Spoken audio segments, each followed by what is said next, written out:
अस्सलाम वालेकुम फ्रेंड्स, कैसे हैं आप सब लोग। आई होप कि आप सब लोग ठीक होंगे। आज की वीडियो व्हाट्सअप यूज़र के लिए बहुत ही अमेजिंग होने वाली है क्योंकि व्हाट्सअप ने एक न्यू अपडेट कर दी है जो कि हम सब के लिए जो है ना वो एक अमेजिंग चीज़ है। जैसा कि व्हाट्सअप के अंदर अब आप आते हैं तो आप लोगों को यहाँ पे दिखाई दे रहा होगा कि डीपी के अंदर अब किसी का भी स्टेटस होगा तो वो यहाँ पे शो होगा।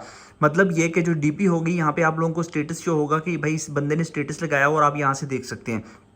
एग्जाम्पल जैसा कि यहाँ पे देखिए स्टेटस पे क्लिक करता हूँ, यहाँ से स्टेटस को हम व्यू कर सकते हैं। इसके जितने भी स्टेटस होंगे उन सारे के सारे स्टेटस को जो है ना वो हम यहाँ से जाके व्यू कर सकते हैं। ठीक है, यहीं पे आप लोगों को जो है ना पता चल जाएगा। सेम इस तरह जो है ना वो सेकंड स्टेटस है, यहाँ पे आके अगर मैं चेक करता हूँ, ठीक है, तो सेम टू सेम यहाँ पे भी आप लोगों को वही जो है ना वो चीज़ मिलती है। यहाँ पे आप देख सकते हैं। ठीक है, जैसे हम स्टेटस को व्यू कर लेते हैं तो उसके बाद बैक जाते हैं तो यहाँ से ये खत्म हो जाएगा। अगर वो स्टेटस मैंने फुली नहीं देखे इस वजह से नहीं आया, अब यहाँ पे देखिए ये रिमूव हो चुका है। तो ये व्हाट्सअप की एक न्यू अपडेट है जो कि अभी अभी व्हाट्सअप ने जो है ना वो न्यू लॉन्च की है। ये अगर आपके पास नहीं है तो कैसे लाना है मैं बताता हूं। अगर आपका व्हाट्सएप अपडेटेड नहीं है तो ये बेसिकली अभी तक बीटा टेस्टर के अंदर आई है। अगर आप बीटा टेस्टर नहीं है वो ज्वाइन कर सकते हैं। आपने गूगल क्रोम ओपन करना है और यहाँ पे सर्च कर लेना है व्हाट्सएप। ठीक है, व्हाट्सएप मैसेंजर सर्च करेंगे, आपके पास यहाँ पे ओपन की जगह जो है ना अपडेट का ऑप्शन होगा, तो आपने यहाँ से जाके अपने व्हाट्सएप को अपडेट कर देना है। तो ये एक बहुत ही अमेजिंग फीचर है, व्हाट्सएप की जानिब से दिया गया है, जो आप लोगों ने इसको जो है ना वो ज्वाइन कर लेना है और आप लोगों के पास ऑटोमेटिकली अपडेट आ जाएगी। अगर आपके पास अभी नहीं आई, बेसिकली ये बीटा यूजर्स के पास है, अगर आपके पास अभी तक नहीं आई